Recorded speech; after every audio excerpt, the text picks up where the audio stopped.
रशीद अहमद कहने लगा, ये बड़ी अच्छी बात है कि आप दोनों ना सिर्फ ये कि इन शहरों से वाकिफ़ हैं और यहाँ रह चुके हैं, बल्कि यहाँ जो ज़ुबानें तामिल और तेलुगु बोली जाती हैं वो भी जानते हैं। मेरा ख्याल है पहले आप मुँह हाथ धोकर कुछ खा पी लें, इसके बाद बातचीत शुरू करेंगे। शेर खान और शाहिद अली को एक छोटा सा कमरा दे दिया गया जहाँ 2 चारपाइयों पर बिस्तर लगे हुए थे। उन्होंने गुसल खाने में जाकर मुँह हाथ धोया। वहीं इनके लिए खाना आ गया। खाना सादा चावल और दाल थी, साथ आम की चटनी भी थी। चटनी, अचार वगैरह इन इलाकों में बहुत इस्तेमाल होते हैं। खाने के बाद वो सदर तंजीम रशीद अहमद के कमरे में आ गए। रशीद अहमद ने एक नक्शा खोलकर दिखाया। कहने लगा, ये हमारे आदमियों ने मजबरा शहर के मज़ाफ़ात में इस इलाके का नक्शा बनाया हुआ है जहाँ फ़िज़ा से फ़िज़ा में मार करने वाले एंटी मिसाइलों पर काम शुरू है। बहुत जल्द भारत का ये एटमी प्रोजेक्ट ऐसे एंटी मिसाइल को फ़िज़ा में ही तबाह कर देंगे। इसके अलावा हमें जो खुफिया इतलात मिली हैं, इनके मुताबिक इसी प्रोजेक्ट के एक अलहदा प्लांट में ऐसे आतशगीर रॉकेट भी तैयार किए जा रहे हैं जिन्हें मकबूजा कश्मीर में कश्मीरी हुर्रियत पसंदों के खिलाफ इस्तेमाल किया जाएगा। इस लिहाज से भी इस प्लांट को तबाह करना ज़रूरी है। मुजाहिद शाहिद अली ने पूछा, क्या ये सब कुछ किसी खुफिया जगह पर हो रहा है? रशीद अहमद बोला, नहीं, इन्हें खुफिया रखने की भारत को ऐसी कोई ज़रूरत नहीं है। ये एक खुली जगह पर आर्सेनल फैक्ट्री है जिसके चारों तरफ खारदार तार की 10 फीट ऊंची दीवार खड़ी है और जहां दिन रात फौजी जवान गश्त लगाते रहते हैं। सिक्योरिटी का इंतज़ाम बेहद सख्त है। सब कुछ फौज के पहरे और निगरानी में हो रहा है। कोई गैर मुतल्लिका आदमी फैक्ट्री में दाखिल नहीं हो सकता। शेर खान ने सवाल किया, क्या डॉक्टर प्लाई इसी फैक्ट्री में बैठता है? रशीद अहमद ने जवाब दिया, हाँ, ये दक्कन का बरहमन साइंसदान और पाकिस्तान का जहरीला दुश्मन इसी फैक्ट्री में बैठता है। हकीकत में ये शख्स इस सारे प्रोजेक्ट का असल दिमाग है और इसी की रहनुमाई और निगरानी में यहाँ सारा काम हो रहा है। शेर खान ने पूछा, क्या हमें पता चल सकता है कि डॉक्टर प्लाई किस वक्त फैक्ट्री में आता है और कहाँ रहता है और इसके रोज़मर्रा के मामूलात क्या हैं? रशीद अहमद बोला, इस शख्स के बारे में कुछ ब्रीफिंग आपको सरहद पार पहुँचा दी गई थी। मैं एक बार फिर बयान किए देता हूँ, यह शख्स गैर शादीशुदा है। उम्र 40 से 1 साल ऊपर होगी और अय्याश तबाह आदमी है। अगरचे अपने शोबे में बड़ा होशियार है और प्रैक्टिकल न्यूक्लियर फिजिक्स में डॉक्टरेट की डिग्री भी ले चुका है। शाहिद अली ने कहा, हमें बताया गया है कि इसके नाग मंदिर की किसी उर्मिला नामी नागदासी से दोस्ताना मरासिम है। तुम लोगों ने बिल्कुल ठीक सुना है, रशीद अहमद ने कहा। इस शख्स के दूसरी औरतों से भी मरासिम है, लेकिन उर्मिला नामी नाग मंदिर की नागदासी इसकी मंजूर नज़र है। सबसे अहम बात जो मैं आपको बताने वाला था वो ये कि डॉक्टर थानू पलाई को हर वक्त बॉडीगार्ड अपने घेरे में लिए रहते हैं। दिन हो या रात डॉक्टर पलाई जहाँ जाता है मुसल्ले बॉडीगार्ड इसके आगे पीछे और दाएं बाएं मौजूद रहते हैं। रात को जहाँ ये शख्स सोता है वहाँ भी 10-12 फौजी जवान पहरे पर मौजूद होते हैं। शेर खान कहने लगा, इसका मतलब है कि डॉक्टर पलाई कहीं और किसी जगह भी अकेला नहीं जाता, इसे इसकी इजाज़त नहीं है। रशीद अहमद कहने लगा, ये शख्स भारतीय वजारत दफ़ा के लिए बेहद कीमती है। हुकूमत को यह भी इल्म है कि कश्मीरी कमांडोज की सरगर्मियाँ जनूबी भारत तक फैल चुकी हैं। चुनांचे डॉक्टर पलाई को किसी हालत में भी घर से या फैक्ट्री से अकेले निकलने की इजाज़त नहीं है। शाहिद अली कहने लगा, जब ये शख्स अपने दोस्त नागदासी उर्मिला से मिलने जाता है तो क्या इस वक्त भी फौजी जवान बतौर बॉडीगार्ड इसके सर पर मौजूद होते हैं? जी हाँ, रशीद अहमद बोला, इस वक्त भी फौजी बॉडीगार्ड डॉक्टर पलाई के आगे पीछे और दाएं बाएं होते हैं। ये भारतीय हुकूमत की मजबूरी है। भारतीय सरकार ने नागदासी उर्मिला को ये इजाज़त नहीं दी कि वो डॉक्टर पलाई के घर पर या किसी दूसरी जगह आके मिले। उसकी बजाय सरकार ने डॉक्टर पलाई को मजबूरन ये इजाज़त दी हुई है कि वो नाग मंदिर में जाकर नागदासी से मुलाकात कर सकता है। शेर खान कहने लगा, इन हालात के पेश नज़र हमें अपना दायरा अमल नाग मंदिर के इर्द गिर्द खींचना होगा। मैं भी यही सोच रहा हूँ, रशीद अहमद ने कहा। शाहिद अली जो बड़े गौर से ये सारी बातचीत सुन रहा था कहने लगा, इस नाग मंदिर का हदूद अरबा क्या है? क्या इसके इर्द गिर्द जंगल है या मैदान या पहाड़ी टीले है? रशीद अहमद बोला, ये इलाका तुम्हें दिखा भी दिया जाएगा। ये साहिल समंदर ही है, लेकिन यहाँ जंगल नहीं है। छोटे छोटे पहाड़ी टीले और चट्टानें हैं जिनके दरमियान खुश्क रेतला इलाका भी है और दलदल भी है, क्योंकि पूरनमाशी के वक्त समुद्री लहरें इस सारे इलाके में आती जाती रहती हैं। डॉक्टर पलाई की रहाइश कहाँ है? शेर खान ने पूछा। रशीद अहमद ने कहा, वो एक फौजी कैंप की बैरक में रहता है। वहाँ से वो बख्तरबंद गाड़ी में फैक्ट्री जाता है और इसी बख्तरबंद गाड़ी में वापस आता है। ये सारी सिक्योरिटी कश्मीरी मुजाहिदीन के कमांडो एक्शन के खौफ के मारे की गई। भारत की वजारत दफ़ा कम अज़ कम इस वक्त तक डॉक्टर पलाई की सख्त हिफाजत करना चाहती है जब तक कि इनके एटमी प्लांट का ये प्रोजेक्ट मुकम्मल नहीं हो जाता। एक आदमी चाय लेकर आ गया। रशीद अहमद ने मुस्कुराते हुए कहा, मेरा ख्याल है पहले चाय की एक एक प्याली पीजिए, इसके बाद बातें होंगी। और वो खामोशी से चाय पीने लगे। हर शख्स चाय पीते हुए अपने अपने तौर पर बहुत कुछ सोच रहा था। शेर खान अपने जहन में लाइन ऑफ एक्शन तैयार कर रहा था। इसका टारगेट मजवरा का नाग मंदिर ही था। मुजाहिद शाहिद अली भी इन्हीं खतूत पर गौर कर रहा था। जब रशीद अहमद ने शेर खान से पूछा कि इसके ख्याल में इन्हें किस मुकाम को अपनी मनसूबाबंदी का मरकज़ बनाना चाहिए, तो शेर खान ने कहा, मेरे जहन में तो नाग मंदिर ही है। शाहिद अली ने इसकी तायद की और कहा, मैं भी यही सोच रहा हूँ, क्योंकि सिर्फ यही एक ऐसी जगह है जहाँ किसी न किसी वक्त डॉक्टर प्लाई नागदासी उर्मिला के साथ तन्हा और बॉडीगार्ड के बगैर हो सकता है। रशीद अहमद कहने लगा, लेकिन इस वक्त भी मुसल्लह फौजी बॉडीगार्ड नाग मंदिर के चारों तरफ मौजूद होंगे। शेर खान ने कहा, आखिर कुछ न कुछ मनसूबाबंदी तो हमें भी करनी पड़ेगी। हमारी मनसूबाबंदी यही होगी कि वो कौन सा तरीका है जिस पर अमल करते हुए हम में से कोई एक कमांडो इस फौजी हिसार को तोड़कर डॉक्टर प्लाई तक पहुंच सकता है। यही एक नुक्ता है जो हमारी तमाम प्लानिंग और हमारे तमाम गौर व फिक्र का मरकज़ होगा। रशीद अहमद ने कहा, मैं भी कुछ इस तरह से सोच रहा हूँ। तो फिर मेरा ख्याल है सबसे पहले तुम लोगों को नाग मंदिर के आसपास के इलाके का खुफिया सर्वे कराना ज़रूरी है। मुजाहिद शाहिद अली कहने लगा, मजवरा यहाँ हैदराबाद से काफ़ी दूर है। इस शहर में से मैं 2-1 बार गुजर चुका हूँ। अगर हम अपने कमांडो एक्शन का मरकज़ नाग मंदिर ही को बनाते हैं तो इस सूरत में हमें कुछ अरसा मजवरा में क़याम करना पड़ेगा और हमारा क़याम भी खुफिया होगा। क्या वहाँ कोई ऐसा इंतज़ाम हो सकता है? रशीद अहमद मुस्कुराए कहने लगे, मुसलमान भारत के कोने कोने में आबाद हैं और जहाँ जहाँ मुसलमान आबाद हैं इनकी हमदर्दियाँ दिलो जान से पाकिस्तान और कश्मीरी मुजाहिदीन के साथ हैं। आप लोग इसकी फ़िक्र न करें, हमारे आदमी वहाँ मौजूद हैं, वहाँ हमें हर तरह की सहूलत मुयसर होगी। मैं खुद आप लोगों के साथ वहाँ जाऊँगा। शेर खान ने कहा, तो फिर हमें देर नहीं करनी चाहिए। ये सारा मिशन एमरजेंसी का मिशन है, हमें कल ही मजवरा की तरफ रवाना हो जाना चाहिए। रशीद अहमद बोला, मैं आज रात ही वायरलेस पर अपने खुफिया सिग्नल के जरिए मजवरा में मौजूद अपने आदमियों को पैगाम पहुंचा देता हूं। हम कल हैदराबाद से चल पड़ेंगे। वो दिन और रात उन्होंने हैदराबाद में ही गुजारा। दूसरे दिन मजवरा जाने के लिए अपनी नीम खुफिया जगह से निकलकर रेलवे स्टेशन की तरफ रवाना हो गए। रशीद अहमद इनके साथ था। रेलवे स्टेशन पर आकर उन्होंने मजवरा शहर की 3 टिकट लिए और प्लेटफॉर्म पर आकर अलग अलग होकर बैठ गए। ये एहतियात इसलिए ज़रूरी थी कि जब से मकबूजा कश्मीर के महाज पर मुजाहिदीन की सरगर्मियाँ तेज़ हो गई थी और भारतीय फ़ौजी कैंपों पर और भारतीय फ़ौजियों पर मुजाहिदीन के हमले तेज़ हो गए थे, यहाँ भी सिक्योरिटी सख्त कर दी गई थी। इसकी 2 वजूहात थी। पहली वजह तो ये थी कि दक्कन मुस्लिम अक्सरियत का इलाका था और दूसरी वजह यह थी कि यह आंध्र प्रदेश का सदर मुकाम था। ट्रेन पीछे नागपुर से आ रही थी। यह नागपुर एक्सप्रेस थी और मजवरा से आगे भारत की जुनूबी तुकून की मशरक़ी जानिब वाक़े तरोना वैली के शहर तक जाती थी। इस वक्त दिन के 9:30 बजे का वक्त था। हैदराबाद का आसमान बदस्तूर अबर आलूद था और काफ़ी हबस हो रहा था। नागपुर एक्सप्रेस प्लेटफॉर्म पर आकर रुकी तो स्कीम के मुताबिक तीनों मुजाहिद यानी रशीद अहमद, कमांडो शेर खान और मुजाहिद शाहिद अली अलग अलग डब्बों में सवार हो गए। इन्हें मजवरा तक अलग अलग डब्बों में ही सफ़र करना था। नागपुर एक्सप्रेस हैदराबाद से बिजवाड़ा, नीलोर और तरचना पुलिस से होती हुई मजवरा पहुंचती थी। ये पूरे 1 दिन 1 रात का सफ़र था। ट्रेन को मजवरा अगले दिन दोपहर के वक्त पहुंचना था। ट्रेन चल पड़ी। सारा दिन गुजर गया, सारी रात भी गुजर गई। रास्ते में किसी किसी जगह अपने डब्बों से उतरकर वो एक दूसरे को दूर दूर से देखकर एक दूसरे की खैरियत मालूम कर लेते थे। चूँकि ये तीनों मुजाहिद इस इलाके की तामिल ज़ुबान अच्छी तरह समझते और बोल लेते थे, इसलिए इन्हें मुसाफिरों के साथ बातचीत में कोई दुश्वारी पेश नहीं आ रही थी और मुसाफिरों को भी अजनबियत का एहसास नहीं हो रहा था। तीनों मुजाहिदों को इस तवील सफ़र में इस तहफ़्फ़ुज़ की ज़रूरत थी।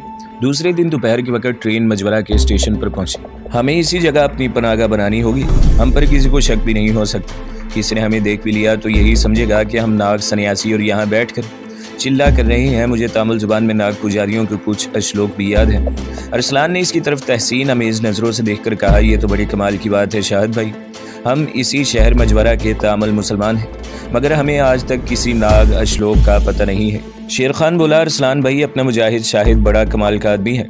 इसकी खूबियों का तो तुम्हें आहिस्ता आहिस्ता पता चलेगा। और भी सुनो, शाहिद भाई सांपों को पकड़ने और इन्हें सुधाने का गुर और मंत्र भी जानते हैं। क्या वाकई? अरसलान ने हैरानी से शाहिद अली को देखा। मुजाहिद शाहिद अली कहने लगा, दरअसल कश्मीर के मुहाज पर मैं जम्मू तवी के जंगलों में काफ़ी देर फिरता रहा हूँ। वहाँ एक मुसलमान सपेरे से मुलाकात हो गई थी। इसने मुझे सांप पकड़ने, इन्हें सुधाने के तरीके भी बताए थे और इनके कुछ मंत्र भी ज़ुबानी याद कराए थे। ये मंत्र तामिल ज़ुबान में थे क्योंकि वो सपेरा मद्रास के करीबी गांव का रहने वाला था। ये तो बड़ी अच्छी बात है, अरसलान बोला। तुम्हारी ये खूबी हमारी इस काम में मददगार साबित हो सकती है।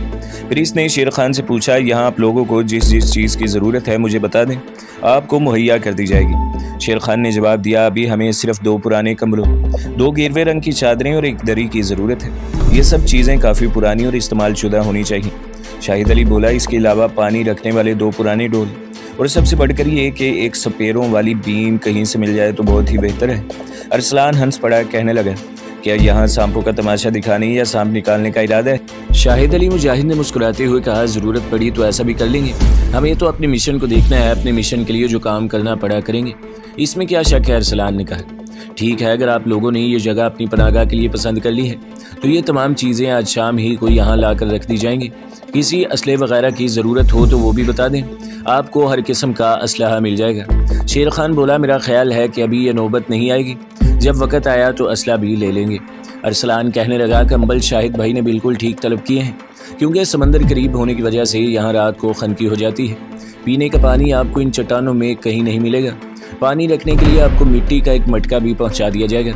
इसके बाद वो वहाँ से वापस अपनी खुफिया पनाहगाह में आ गए, जहाँ तंजीम का सदर रशीद अहमद इनका इंतज़ार कर रहा था। शेर खान ने इसे सारी सूरत हाल बयान की और बताया कि उन्होंने न सिर्फ नाग मंदिर के इर्द गिर्द का गहरी नज़र से जायज़ा लिया है, बल्कि गार भी देख लिया है जहां वो अपनी आर्जी खुफिया पनाहगाह बनाना चाहते हैं। इसकी वजह यह है रशीद भाई कि शाहिद अली ने कहा कि अगर हम अपनी सुराग रसानी का मरकज़ नाग मंदिर को बनाते हैं तो हमें इसके करीब रहना होगा और हम नाग सन्यासियों के भेस में ही वहाँ रहेंगे, ताकि किसी को हम पर शक व शुबा न हो। हम यही जाहिर करेंगे कि शुमाली या वस्ती भारत से नाग देवता के दर्शन करें और यहाँ बैठ कर कुछ रातें तपस्या करने आए हैं।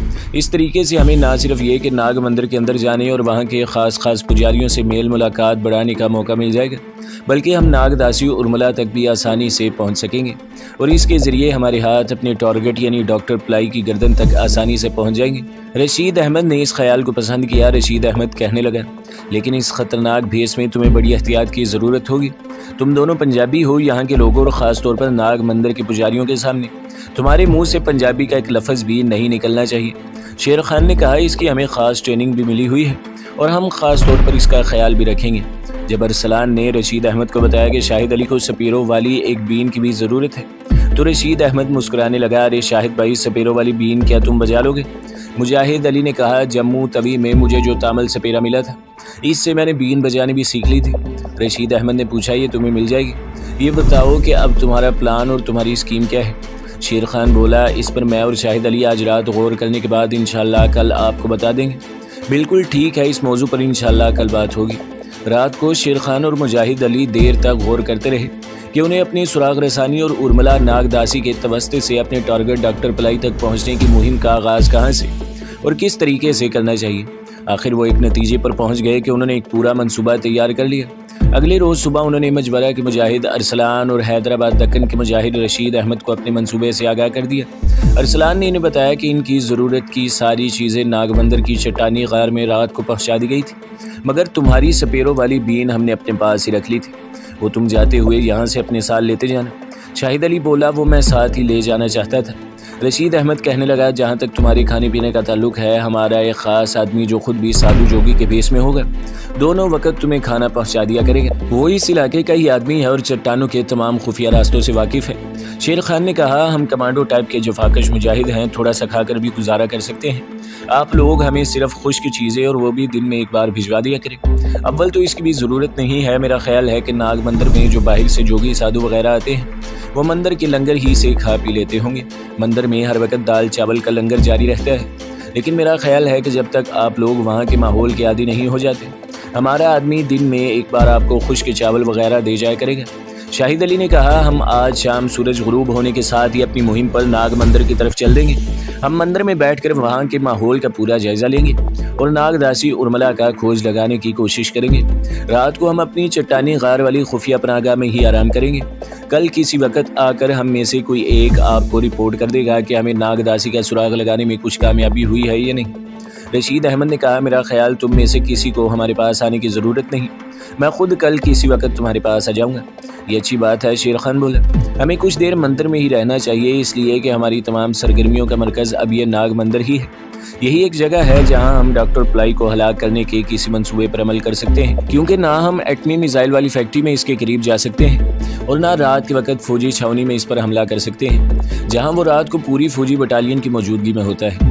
सिर्फ यही एक नाग मंदिर ऐसी जगह है जहां हम इसे काबू कर सकते हैं। अगरचे यहाँ भी इसके साथ फौजी बॉडीगार्ड होते हैं, लेकिन यहाँ वो अपनी दोस्त नागदासी उर्मिला से मिलने नाग देवता की पूजा के बहाने आता है और उर्मिला नागदासी से तन्हाई में ज़रूर मिलता होगा। बस हमें इसी जगह इस पर फैसला कुन हमला करना होगा। मुजाहिद अरसलान ने कहा, मैं यही मशवरा दूंगा कि आप लोग गार वाली पनाह में थोड़ा बहुत असला ज़रूर साथ रखें। कोई पता नहीं है इसकी किस वक्त ज़रूरत पड़ जाए। शेर खान ने शाहिद अली की तरफ देखा, दोनों कुछ सोच रहे थे। फिर शाहिद अली बोला, बेहतर है आप ऐसा करें कि 2 छोटे पिस्तौल जिन पर साइलेंसर चढ़े हुए हों कुछ फालतू गोलियों के साथ हमें गार में पहुंचा दे। अरसलान ने कहा, ये चीज़ें हमारा आदमी आज रात आपको पहुंचा देगा। दिन के वक्त शेर खान और मुजाहिद अली मजबरा की खुफिया कमीनगाह में ही तैयारियों में मसरूफ़ रहे। जब सूरज गुरूब हो गया तो वो नाग मंदिर की तरफ चल पड़े। दोनों नाग सन्यासियों यानी इस इलाके के साधुओं के भेष में थे। कमांडो शेर खान के हाथ में पानी वगैरह पीने के काम आने वाला करमंडल था, जबकि शाहिद अली ने सपेरों वाली बीन हाथ में ले रखी थी। इनके सिरों के बाल पहले ही काफ़ी लंबे थे और साधुओं वाले थे। उन्होंने एक जगह से रक्षा लिया और नाग मंदिर के करीब उतर गए। वहाँ से पैदल ही मंदिर की तरफ चलने लगे। मुजाहिद शाहिद अली ने कहा, याद रखना मंदिर में पहुंचकर हम सिर्फ यहाँ की तामुल ज़ुबान में ही ज़्यादातर बात करेंगे। मौका की मुनासबत से किसी वक्त उर्दू हिंदी में बोल लेंगे, क्योंकि हमने यही जाहिर करना है कि हम मुदिया प्रदेश के यात्री हैं, लेकिन तामुल ज़ुबान भी बोल लेते हैं। शेर खान बोला, मैं समझ गया हूँ। यूं ही बातें करते हुए वो मंदिर की हदूद में दाखिल हो गए। इस वक्त शाम का धुंधला सा अंधेरा छाया हुआ था। नाग मंदिर की बत्तियां रोशन थी, बाहर और अंदर खूबसूरत रोशनी थी। नाग देवता के पुजारी मर्द और औरतें मंदिर में पूजा करने आ रहे थे। मंदिर के दरवाजे की दोनों जानिब साधु जोगी सन्यासी लोग इधर उधर धूनी रचाए बैठे गांजे और चरस के लंबे लंबे कश लगा रहे थे। इनके अकीदतमंद हिंदू इनके आगे मिठाई और फल रख रहे थे। कमांडो शेर खान और शाहिद अली खामोशी से मंदिर में दाखिल हो गए। ये काफ़ी बड़ा मंदिर था, जहाँ नाग देवता की बड़ी मूर्ति रखी हुई थी। वो एक ऊंचे चबूतरे पर गुफा सी बनी हुई थी, जहाँ सीढ़ियाँ चढ़कर लोग जा रहे थे। वो भी दूसरे पुजारियों के साथ नाग देवता की गुफा में आ गए। यहाँ आरती उतारी जा रही थी, घंटियाँ बज रही थी। कुछ पुजारी एक तरफ बैठे भजन कीर्तन कर रहे थे। श्रद्धालु नाग देवता की मूर्ति के सामने बैठे हुए मोटे पेट वाले काले कलोटे महानत के पास आकर मूर्ति को प्रणाम करते। महानत इनके माथे पर उंगली से केसर लगाता और वो आगे चल देते। कमांडो शेर खान और शाहिद ने भी नाग की मूर्ति के सामने जाकर इसे प्रणाम किया। महानत ने इनके माथों पर बारी बारी केसर में भिगोई हुई उंगली लगाई और वो आगे बढ़ गए। वहाँ से सीढ़ियाँ उतरकर वो मंदिर के बड़े हॉल कमरे में आ गए। यहाँ बेशुमार सुतून थे, जिन पर देवी देवताओं और सांपों की मूर्तियाँ तराशी हुई थी। वो एक सुतून के पास बैठ गए और आहिस्ता आहिस्ता बातें करने लगे। शेर खान ने कहा, सबसे पहले हमें ये मालूम करना चाहिए कि यहाँ नागदासियाँ कहाँ होती हैं और वो किस वक्त नाग देवता की मूर्ति के आगे रक्स करती हैं। शाहिद अली ने आहिस्ता से कहा, ये तो यहाँ आने जाने वाले लोगों से ही किसी से मालूम करना चाहिए। इतने में एक बूढ़ा तामिल इनके पास आकर बैठ गया। शायद वो मंदिर में मूर्तियों के दर्शन करते करते थक गया था। कमांडो शेर खान को मौका मिल गया। इसने तामिल जुबान में बूढ़े से पूछा, आखा नागदासियाँ पूजा पाठ करने कब आती हैं? बूढ़े ने मैले से कपड़े से अपने चेहरे का पसीना पोंछते हुए कहा, वो सामने वाले भवन में आधी रात के बाद आती हैं। वहाँ नाग देवता की बड़ी मूर्ति है, वो नाग भगवान के आगे नृत्य करती हैं। दोनों मुजाहिदों को इनकी मतलूबा मालूमात मिल गई थी। वो यही मालूम करना चाहते थे। जब बूढ़ा वहाँ से उठकर चला गया तो दोनों मुजाहिद भी वहाँ से उठे और इस भवन की तरफ चल पड़े, जिसकी तरफ बूढ़े तामिल ने इशारा किया था। इस भवन या छोटे हाल कमरे में छत के साथ पीतल की घंटियां लटक रही थी। एक चबूतरे पर कोबरा सांप का काफी बड़ा बुत पड़ा था। ये इन लोगों के नाग देवता का बुत था। इसका फन फैला हुआ था और आगे फूलों, फलों और मिठाइयों की थालियां सजी हुई थी। एक बड़ा पुजारी यहाँ भी बुत के पास बैठा श्रद्धालुओं से पैसे और मिठाइयाँ वगैरह लेकर इनके माथों पर तिलक लगा रहा था। शेर खान ने कहा, यहाँ बैठना बेकार है। हम आधी रात को आएंगे, जब नागदासियाँ मूर्ति के आगे रक्स करने के लिए आती हैं। उनमें से उर्मिला नाम की देवदासी का सुराग लगाने की कोशिश करेंगे। दोनों नाग भवन से निकले और मंदिर के सहन में आकर एक दरख्त के नीचे बैठ गए। अचानक काले रंग के 2 सांप इनके करीब से होकर निकल गए। शेर खान चौंक कर एक तरफ हो गया। शाहिद अली ने इसे खबरदार किया, ऐसा फिर न करना शेर खान, नहीं तो यहाँ के लोगों को हम पर शक पड़ जाएगा। यहाँ जो भी नाग जोगी आते हैं, इन्हें इल्म होता है कि यहाँ के सांप बेज़रर हैं, किसी को कुछ नहीं कहते। शेर खान ने धीमी आवाज़ में कहा, सॉरी शाहिद अली, मैं आइंदा ख्याल रखूँगा। मुजाहिद शाहिद अली कहने लगा, यहाँ के सांप जहरीले बिल्कुल नहीं होते। ये सांप तो इन लोगों के घरों में भी आज़ादी से रेंगते फिरते हैं और कभी किसी को नहीं डसते। अगर किसी में जहर हो भी तो वो किसी को कुछ नहीं कहता। यहाँ के बच्चे तो सांपों के साथ खेलते रहते हैं और तुम इनके सामने कभी किसी सांप को मारने की कोशिश भी ना करना। यहाँ के सांप इन लोगों के लिए देवता का दर्जा रखते हैं।